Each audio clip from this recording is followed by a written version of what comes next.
اور اس صورت میں میرا اپنا گرنا بھی لازمی تھا۔ ریچھ اس صورت میں ضرور گرنے سے بچ جاتا اگر میں فلائنگ کک لگا کر پیچھے کی طرف گرتا۔ اس کے برعکس میں نے اپنا پورا بوجھ اس کے اوپری دھڑ پر ڈالا اور اسے ساتھ لیتا ہوا پچھلی جانب موجود عمودی ڈھلان پر گرتا چلا گیا۔ ریچھ کے منہ سے ایک تیز غراہٹ نکلی اور مجھے پکڑنے کے بجائے اسے اپنی جان بچانے کی فکر لاحق ہو گئی، مگر اس جگہ ایسی کوئی چیز موجود نہیں تھی جس کے سہارے اپنی جان بچانے کے لیے وہ سہارا لے سکتا۔ ریچھ کے پاؤں اکھڑتے ہی میں اس کوشش میں مصروف ہو گیا کہ میرے پاؤں کا رخ پہاڑ کی سمت رہے۔ اس کے برعکس ہونے کی صورت میں میرا ناکارہ ہو جانا لازم تھا۔ رسی کے ٹوٹنے کا مجھے اندیشہ نہیں تھا۔ یہ رسی خصوصی طور پر تیار کی گئی تھی، وزن میں ہلکی اور کارکردگی میں لوہے کی زنجیر سے بھی مضبوط۔ اس کے متعلق ہم نے اپنے کورس میں پڑھا تھا کہ یہ 25 ٹن تک وزن سہار لیتی ہے۔ اس کی لمبائی 35 سے 40 میٹر کے قریب تھی۔ جیسے ہی رسی کی لمبائی ختم ہوئی، میری کمر کو جھٹکا لگا اور میں تیزی سے پہاڑ کی سمت بڑھا۔ اس سے پہلے کہ میں اس عمودی دیوار کے قریب پہنچتا، میرے پاؤں دیوار کی سمت ہو گئے تھے۔ ایک ہاتھ سے میں نے رسی کو اپنے پیٹ کے سامنے پکڑ کر اپنا توازن درست کیا اور پھر آہستہ آہستہ اوپر چڑھنا شروع کر دیا۔ 35-40 میٹر کا فاصلہ طے کرتے ہوئے مجھے پسینہ آ گیا تھا۔ ہموار سطح پر پہنچتے ہی میں نے سانس درست کیا، رسی کو لپیٹ کر پٹھوں میں ڈالا اور ایک مرتبہ پھر سفر کے لیے تیار ہو گیا۔ ریچھ سے ٹکراؤ کی وجہ سے کافی ٹائم ضائع ہو گیا تھا۔ اس کمی کو پورا کرنے کے لیے مجھے اپنی رفتار تیز کرنا پڑی۔ 2-3 فرلانگ چلنے کے بعد مجھے دور ہلکی سی روشنی نظر آئی اور میں سمجھ گیا کہ وہ کوئی پوسٹ تھی۔ اس سے بچ کر گزرنے کے لیے مجھے اپنی سمت تبدیل کرنی پڑی اور میں نے اپنا رخ جنوب مغرب کی طرف موڑ لیا۔ راستے سے ہٹنے کی وجہ سے مجھے کچی برف میں چلنا پڑ گیا اور میری رفتار ایک مرتبہ پھر آہستہ ہو گئی۔ آدھی رات گزرنے کے بعد موسم آہستہ آہستہ خراب ہونا شروع ہو گیا۔ صبح تک چاروں طرف دھند چھا گئی تھی۔ چند گز دور کی چیز بھی دکھائی نہیں دے رہی تھی، لیکن خوش قسمتی سے برف باری شروع نہیں ہوئی تھی۔ صبح کو دھند کی وجہ سے میں نے رکنا گوارا نہ کیا اور چلتا رہا۔ 12 بجے کے قریب دھند چھٹنا شروع ہو گئی اور میں نے بھی کسی کمین گاہ کی تلاش میں اپنی نظریں دائیں بائیں دوڑانی شروع کر دیں۔ 1 گھنٹے کی تلاش اور بسیار کے بعد میں تھک کر برف کے اوپر ہی آرام کرنے کا سوچ رہا تھا کہ میری نظر برف کے اندر چھپی ہوئی مورچہ نما جگہ پر پڑی۔ پہلی نظر میں تو وہ مجھے کوئی پوسٹ لگی اور مجھے وہاں سے بھاگنے کی فکر لاحق ہوئی، لیکن اس کے ارد گرد موجود قدموں کے نشان نہ بنے دیکھ کر میں جھجکتا ہوا اس کے قریب چلا گیا۔ وہ ایک پوسٹ ہی تھی، لیکن کسی نامعلوم سبب کی بدولت دشمن اسے خالی کر گیا تھا۔ ساز و سامان تو ادھر کوئی بھی موجود نہیں تھا، البتہ عمارت ابھی تک جوں کی توں کھڑی تھی۔ میں نے اپنے گھسنے کے لیے راستہ بنایا اور اندر گھس گیا۔ دیواروں کے ساتھ بستر لگانے کے لیے جو لکڑی کے تختے لگائے گئے تھے وہ ابھی تک صحیح حالت میں موجود تھے۔ آلو بھجیا کا ڈبہ کھول کر میں نے پیٹ پوجا کی۔ پانی چونکہ میرے پاس ختم ہو چکا تھا، اس لیے اس کی جگہ تھوڑی سی برف چوس کر گزارا کیا اور اپنے جسم کو رات کے سفر کے لیے تیار کرنے کے لیے لیٹ گیا۔ تھکن کے ساتھ کھانے کے خمار نے مجھے ہر قسم کے تفکرات سے دور کر دیا تھا اور میں گہری نیند سو گیا۔ میں تھوڑی دیر ہی سو پایا ہوں گا کہ اچانک مجھے محسوس ہوا جیسے زلزلہ آ گیا ہو۔ میں تڑپ کر اٹھا، مگر یہ دیکھ کر میں جھاگ کی طرح بیٹھ گیا کہ جسے میں زلزلہ سمجھا تھا وہ واقعی زلزلہ تھا، لیکن کسی اور صورت میں۔ میں چاروں طرف دشمن کے سپاہیوں کے نرغے میں آیا ہوا تھا اور انہی میں سے ایک نے مجھے لکڑی کے تختے سے اٹھا کر نیچے پھینکا تھا، جو مجھے زلزلے کی طرح محسوس ہوا تھا۔ وہ 10 کے قریب تھے، تمام کے ہاتھوں میں ہتھیار تھے جن کا رخ میری جانب تھا۔ میری ایس ایم جی بھی ان کے قبضے میں آ چکی تھی۔ میں نے چاروں طرف نظر دوڑا کر دیکھا، لیکن بچ نکلنے کی کوئی صورت نظر نہ آئی۔ کھڑے ہو جاؤ، ان میں سے ایک مجھے ٹھوکر لگاتا ہوا غرایا۔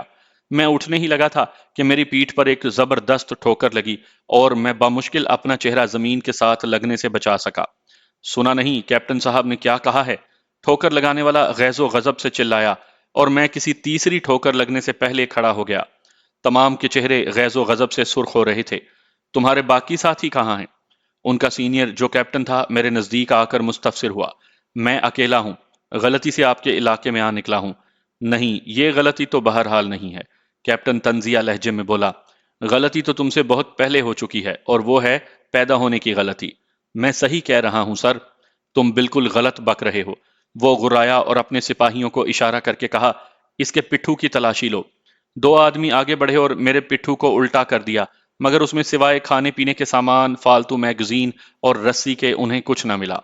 کیپٹن نے سبزی کا ڈبہ اٹھا کر اس کا لیبل پڑھا اور بولا، یہ پیکنگ تو ہمارے ملک کی ہے، تیرے پٹھو میں ہمارے ملک کا سامان کیسے پہنچ گیا؟ میں نے ایک لہجہ کے لیے سوچا اور پھر بولا، سر بات دراصل یہ ہے کہ میں نے واقعی سرحد غلطی سے عبور کی تھی اور آپ کی ایک پارٹی کے ہاتھوں گرفتار ہو گیا تھا، جس میں صوبیدار داس شامل تھا۔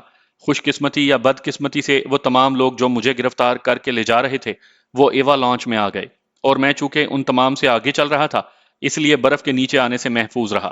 یہ پٹھو اور ایس ایم جی مجھے وہیں سے ملی تھی جو نامعلوم کس وجہ سے برف کے نیچے آنے سے محفوظ رہی تھی، اور اب میں اس کوشش میں تھا کہ اپنے علاقے میں واپس چلا جاؤں۔ اور تیری یہ کوشش ناکام بنا دی گئی ہے نا؟ وہ استہزائیہ انداز میں بولا۔ الو کا پٹھا سمجھتے ہو مجھے؟ رشی پوسٹ پر حملہ تیرے باپ نے کیا ہے؟ مجھے نہیں معلوم، میں انکار میں سر ہلانے لگا۔ ہو جائے گا پتر، سب کچھ معلوم ہو جائے گا، بڑے بڑے مان گئے ہیں تم کس باغ کی مولی ہو۔ یہ کہہ کر وہ اپنے سپاہیوں کی طرف متوجہ ہوا۔ اس کا سامان پٹھو میں ڈالو، میں اس کے پکڑے جانے کی رپورٹ فارورڈ کر دوں۔ جی سر۔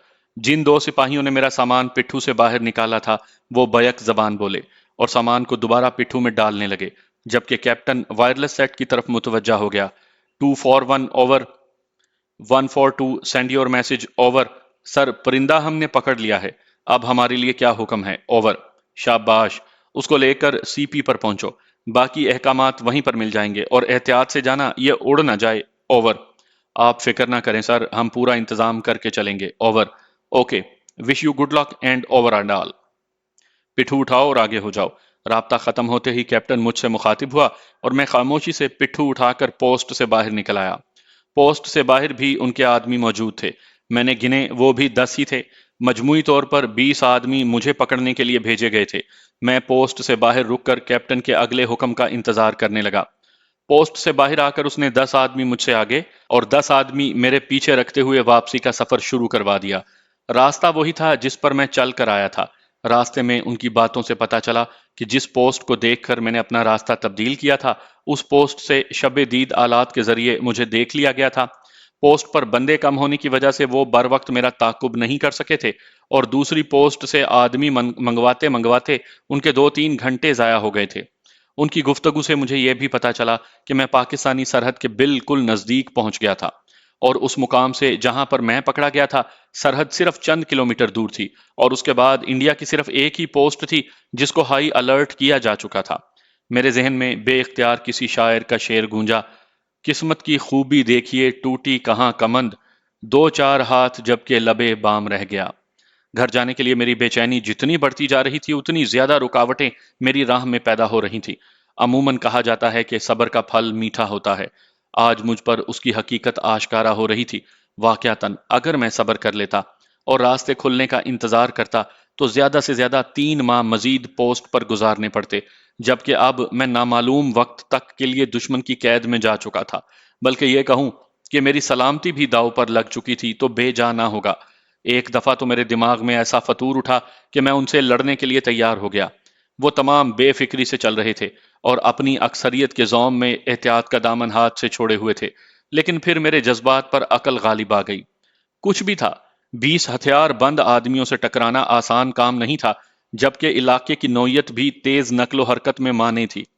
فلموں ناولوں میں شاید یہ آسان دکھائی دے، مگر حقیقی زندگی میں ایسا ہونا ناممکن نہیں تو مشکل ترین ضرور ہے۔ شام ہوئی، پھر رات بھی آہستہ آہستہ گزر گئی، مگر ہمارا سفر جاری رہا اور ہم مسلسل چلتے رہے۔ دوپہر کو جا کر ہم اس جگہ پر پہنچے جس کا اصلی یا کوڈ نام سی پی تھا۔ میرے ہاتھ پاؤں رسی کے ساتھ مضبوطی سے باندھ کر انہوں نے مجھے اسٹور نما کمرے میں بند کر دیا اور باہر 2 سنتری کھڑے کر دیے۔ تھوڑی دیر بعد ایک آدمی میرے لیے 1 پلیٹ ترکاری اور چھابے میں چند روٹیاں لے آیا۔ دونوں سنتری دروازے پر کھڑے نگرانی کرنے لگے۔ کھانا لانے والے نے میرے ہاتھ کھولے، چھابا اور پلیٹ میرے سامنے رکھی اور چلا گیا۔ تقریباً ہفتہ ہونے کو تھا کہ میں نے روٹی نہیں کھائی تھی، صرف ڈبہ پیک آلو وغیرہ پر دن گزارے تھے۔ کھانے کو دیکھ کر میری بھوک چمک اٹھی اور میں حالات سے بے پرواہ کھانے کو جت گیا۔ جب تک میں کھانا کھاتا رہا دونوں سنتری دروازے پر چوکس کھڑے رہے۔ کھانا لانے والا بعد میں ایک ٹن جس میں ملک پاؤڈر پیک ہوتا ہے اس میں پانی لا کر رکھ گیا۔ خوب سیر ہو کر کھانا کھایا، جی بھر کے پانی پیا اور ہاتھ دوبارہ بندوا کر آرام سے لیٹ گیا۔ اور ایک مہربانی انہوں نے یہ کی کہ ایک پرانا سا سلیپنگ بیگ میرے اوپر ڈال گئے تھے، ورنہ اس کی غیر موجودگی میں میرا آرام کرنا ناممکن ہوتا۔ سٹور نما کمرہ حجم میں بہت چھوٹا تھا، فرش پر کمبل بچھے ہوئے تھے، اس کے علاوہ کوئی قابل ذکر چیز وہاں پر موجود نہیں تھی۔ کمرے کے باہر کھڑے ہوئے سنتریوں کی باتوں کی آواز مجھے واضح سنائی دے رہی تھی۔